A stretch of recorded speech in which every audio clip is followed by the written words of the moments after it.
Hello friends, आज के video में देखने वाले हैं क्लास 10th का बीवीडी गाइड का ऑब्जेक्टिव का सोल्व। ये प्रश्न बार बार पूछे जाते हैं, जैसे निम्नलिखित में से कौन सा आभाज्य संख्या है। ए बराबर जैसे 10 हो गया, बी बराबर 21 हो गया, सी बराबर आपको कितना हो गया, सी बराबर 11, डी बराबर आपको 35 हो गया। तो इसमें आभाज्य संख्या, जैसे आभाज्य संख्या वैसा संख्या जो स्वयं अपने आप विभाज्य होता है, किसी संख्या से विभाज्य नहीं होता है, उसे आभाज्य संख्या कहते हैं। जैसे 10 दो से भी विभाज्य हो जाएगा, 5 से भी विभाज्य होगा। जैसे 21 की बात कर रहे हैं हम, 3 से भी विभाज्य होगा और 7 से भी विभाज्य होगा। 11 जैसे 11 है तो ये स्वयं अपने आप विभाज्य होगा, तो यही आपका सी नंबर हो गया। अब 35 की बात कर रहे हैं तो 5 से विभाज्य होगा, 7 से विभाज्य होगा, तो आप क्या ये आपको आंसर नहीं होगा, ये आंसर नहीं होगा। इसके बाद सी क्या हो गया आपको आंसर, तो आंसर आपको क्या होगा सी नंबर। आभाज्य संख्या वैसा संख्या जो स्वयं अपने आप विभाज्य होता है, किसी अन्य संख्या से विभाज्य नहीं होता है। जैसे बात कर रहे हैं 10 क्या होगा, 2 से भी विभाज्य हो जाएगा, 5 से भी आता है, ये क्या हो गया, ये नंबर आंसर आपको नहीं होगा। 21 की बात कर रहे हैं तो 3 से भी विभाज्य हो जाएगा, 7 से भी विभाज्य, ये भी आंसर नहीं होगा। अगर डी की बात करें 35 से 5 से भी विभाज्य होगा, 7 से भी आता है। लेकिन 11 की बात करेंगे तो क्या होगा, किसी संख्या से विभाज्य नहीं होगा, तो ये स्वयं अपने आप विभाज्य होता है। क्या आंसर क्या हो गया, ये 11 हो गया, जैसे 11 हो गया आंसर। तो ये प्रश्न आपको बार बार पूछे जाते हैं से चलिए तो आगे प्रश्न में चलते हैं। आगे प्रश्न आपको बोल रहे हैं कि पाई क्या है। प्रश्न है आपका, प्रश्न कह रहा है कि पाई है, पाई क्या है।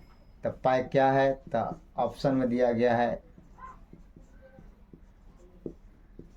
परिमेय संख्या, परिमेय संख्या है, परिमेय संख्या। बी की बात कर रहे हैं पूर्णांक संख्या, और सी की बात कर रहे हैं तो अपरिमेय संख्या, और डी की बात कर रहे हैं प्राकृतिक संख्या, प्राकृतिक संख्या। तब पाई क्या है आपको, तब पाई क्या है, पाई अपरिमेय संख्या है। तो आंसर हम मेरा क्या हो गया, आंसर सी नंबर हो गया। फिर आगे चलते हैं।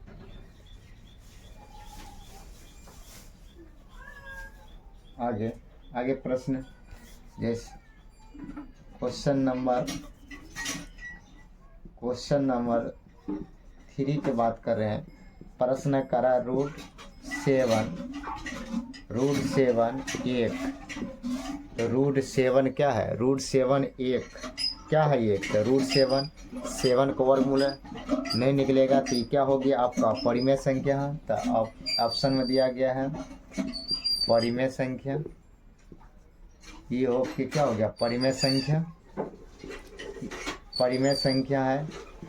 बी में बोल रहे हैं अपरिमेय संख्या है,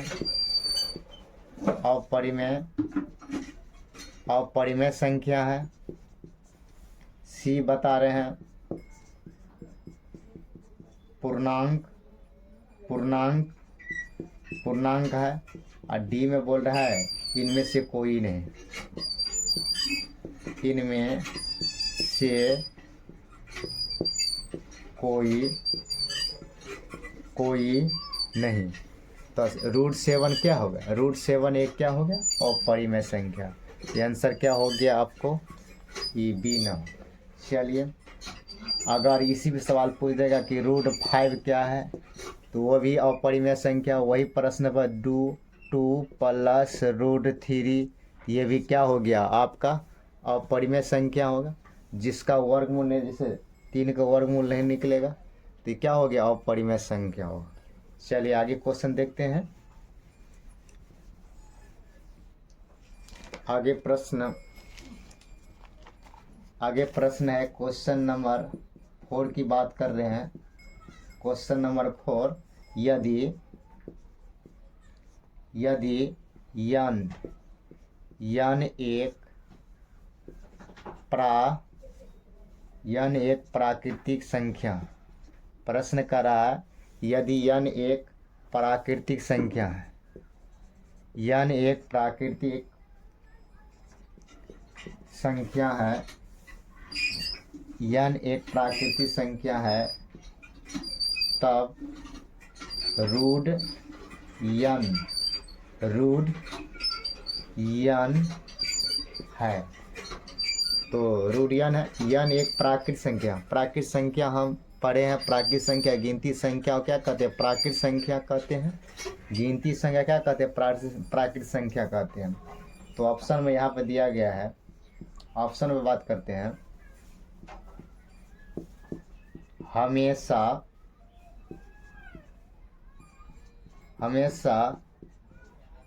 प्राकृतिक संख्या कह रहा है कि हमेशा ए में कह रहा है, ऑप्शन में कह रहा है हमेशा प्राकृतिक संख्या होगा। बी की बात करेंगे, बी की बात कर रहे हैं, हमेशा अपरिमेय संख्या, हमेशा अपरिमेय संख्या, हमेशा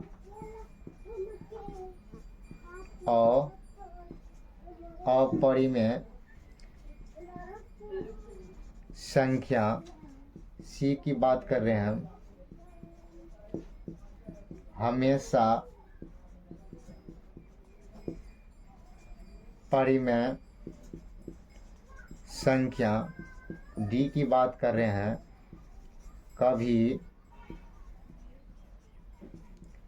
कभी प्राकृतिक संख्या